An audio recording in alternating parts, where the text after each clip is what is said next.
खुलुमबाय 20 एप्रिल फुंबिलिनि रादाब। दानिया फैदो मोननैसो रादाबखौ जोङो खोनासंनानै लादोनि। गाहाय रादाबाव दङ आरोबाव सासे 6 फायाराव थानाय NLB हानजाजों एरख'जानाय आमटेका दाखाथियाव लोब्बा थानाय कर्नेलियास बसुमतारीनि बिसाज्ला आनानियास बसुमतारीया मैया क'क्राझार थानायाव गावखौनो गथायनानै लाबाय इनकाउन्टारखौ गिनानै। बियो सेरफांगुरि पुलिस थानानि सिङाव थानाय 3 नं जरदामपुर गामिनिमोन होननानै जों मिथिनो मोननाय जायो। बिनि आफादनि मुङा बि अन्थावमोन होननानै जोङो खौराङाव मिथिनो मोननाय जायो। आरोबाव बिटिआर ओनसोलाव मोनसे दुखुनांथाव बाथ्रा। बाक्सा जिल्लानि मुसलपुर पलासगुरि जवबप्रसाद मुंनि सुबुङा गावखौनो जिउ फोजोबनानै लादों। बिथाङा गोलाव सम भेन्सार स्कुलाव खाथिनानै दङमोन। 2011 मायथाइनिफ्रायनो बिथांमोनहा दरमाहा मोनाखै होननानै जोङो मिथिनो मोननाय जादों। 1999 मायथाइनिफ्रायनो थिसननाय बिलाइ मोननानै 2010 सिम बिथांमोनहा सेलारि मोनगासिनो दङमोन। नाथाय हरखाबै 2011 मायथाइनिफ्राय बिथांमोननि बेथना बन्द जानायनि जाहोनाव न'खर सालायनो आरो गथ' गथाय फोरोंनायाव उसुबिदा गोग्लैनायनि जाहोनाव गोबां बार आसा खालामनानै थाबाय थानायाव जाफुङैखौ मोननानै गावखौनो सुइसाइड खालामनानै लाबाय होननानै जों मिथिनो मोननाय जादों। जवबप्रसाद मुंनि सुबुङा गावखौनो फोजोबनानै लानायखौ जों खोनानो मोनो। खौराङाव मिथिनो मोननाय बायदिब्ला 2272 बिथांमोननि बेचआव दङमोन आरो बे बेचनिफ्रायनो 668 सुबुंफोरखौहाय एबा फोरोंगिरिफोरखौ बिटिआर सरकारनो लिरनानै हरदोंमोन। अब्लाबो बिटिआर सरकारा बेखौ मावफुंनानै होआखै होननानै बिथांमोनहा खौरांनि गेजेरजों फोरमायहरदों। बियो जोबोद दुखुनांथाव बाथ्रा। बेखौ थाबैनो सरकारा नायफुंनानै होयोब्ला गाहाम जागौ होननानै बिथांमोनहा खौरांनि गेजेरजों सरकारनिसिम खावलायहरदों। 2022 मायथाइनि मिस इन्डिया आरो मिसेस इन्डिया हममेकार बादायलायनायाव अक्षरा थियेटारनि दैदेननायावहाय गोदान दिल्लीयावहाय खुंजानाय बादायलायनायाव बर'नि 2 आइजोफोरा जायगा आवग्रिनो हानाय जादों। उदालगुरि जिल्लानि खैराबारि गामिनि देंखोस्रि बर'आ मिस इन्डिया कुइन इन्डिया 2022 मायथाइनि बिमुंखौ आवग्रिनो हायो आरो गुनिका बसुमतारीया मिस इन्डिया हममेकारावहाय नैथि मासियाव आवग्रिनो हायो। बे देरहासार जानाया जोंनि बर' हारिनि सिनायथि आरो रंजाथाव खौरां होननानै जोङो मिथिनो मोननाय जायो। आरोबाव मोनसे मुगैथाव जाथाय क'क्राझार जिल्लायावहाय मोनसे मुगैथाव जाथाय जानायखौ जोङो मिथिनो मोननाय जादों। मोसौ सिखाव आरो पुलिसफोरनि गेजेराव 15 मिनिट गावलायनाय जायो। मैया मोनानि 2:30 बे जाथाया जादोंमोन। गसाइगाव ओनसोलाव बेयाव 2 मोसौ सिखावा थैनो गोनां जायो आरो 4 पुलिसफोरा जखम जानो गोनां जायो। बिसोरखौ मावबादि उदखारिजों लोगोसे दङमोन होननानै जोङो मिथिनो मोननाय जायो।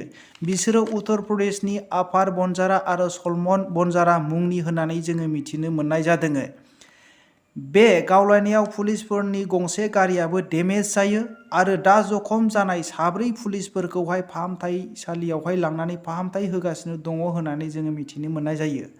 पुलिसफोरनिफ्राय मिथिनो मोननाय बायदिब्ला मोसौ सिखावफोरनिफ्राय गंसे AK-47 आरो 2 मेगजिन आरो गोबांथार गोथां गुलि मोननाय जायो होननानै जोङो मिथिनो मोननाय जायो। क'क्राझार जिल्लानि केन्सार हस्पिटालखौहाय लुफुंनो हानाय जाबाय। बेखौनो मैया MLA लरेन्स इस्लारि आरो सावस्रि बिफाननि अरुप कुमार देआ मैया नायगिदिंहैयो। बेखौनो बेखेवनानै होनो थाखाय 28 एप्रिलावहाय भारतनि गाहाय मन्त्रि नरेन्द्र मदिया 28 एप्रिलावहाय बेखेवनानै होफैगोन आरो 29 एप्रिलनिफ्रायनो फाहामनाय सुबिदाखौहाय आबुङै बेखेवनानै होगोन होननानै जोङो मिथिनो मोननाय जायो। बियो क'क्राझार ओनसोलाव थानाय एबा खाथि खालायाव थानाय सुबुंफोरनि थाखाय बिमायनो गोजोनथाव खौरां होननानै जोङो मिथिनो मोननाय जायो। गरेस्वर बैसागु मेलावहाय बिटिआरनि डिपुटि CM गबिन्द बसुमतारीया लोगो लानानै खौरांगिरिफोरनि सिगाङाव बेबायदि फोरमायदों। बिटिआर गोरोबथाजों जेलाव जोबजानानै थानाय रन्जन दैमारि आरो एक्स-NDBफोरखौ बख'नो हाया होननानै बिथाङा खौरांगिरिफोरनि सिगाङाव फोरमायदों। जोङो बयबो मिथिनो मोनो गबिन्द बसुमतारीयाबो सानसे सम NDBमोन। दायनिगिरिफोरखौ फोजावजाखानायफोरखौहाय माब्लाबाबो बेबायदि बख'नायखौ जोङो नुनो मोना होननानै बिथाङा फोरमायबावो।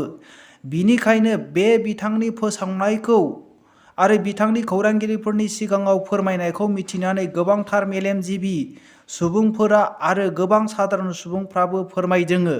बे सुक्तिया खालि प्रमद बर'नि आरो गबिन्द बसुमतारीनि बेनिफिटल' होननानै जोङो मिथिनो मोननाय जायो।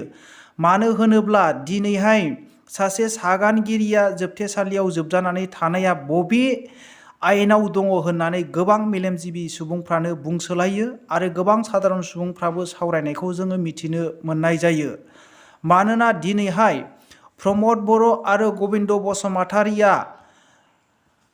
रन्जन दैमारि गयोब्ला बिसोरो मासियाव जिरायनानै थानो मोननाय नङा, बेखौ गिनानै बिसोरो जोबथेसालियावनो दोनबाय थानो नागिरो होननानै गोबां सुबुंफोरा रायज्लायनायखौ जोङो मिथिनो मोननाय जायो।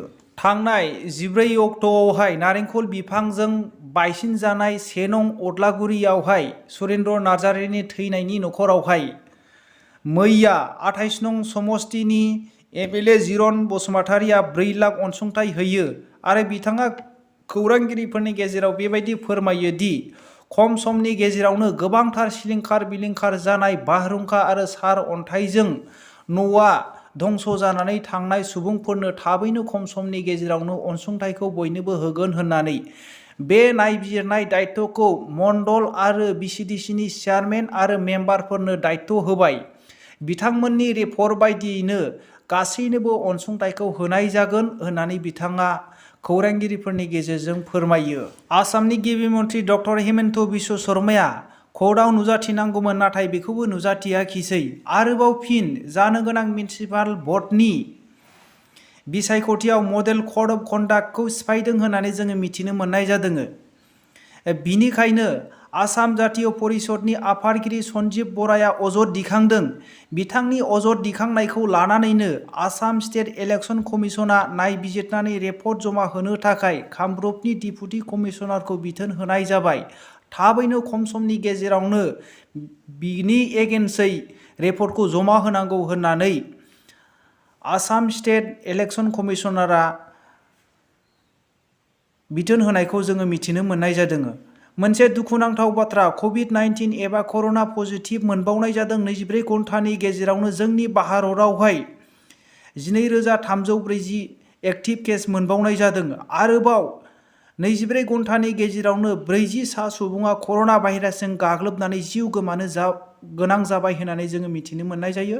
दिनैनि रादाबा एसेनोसै। रादाबाव गोदानै फैदोंब्ला अन्नानै लाइक खालाम आरो साबस्क्राइब खालाम। रादाबखौ जोबनायसिम खोनासंनायनि थाखाय बयनिसिमबो साबायखर थाबाय। जै बर' हारिनि जै।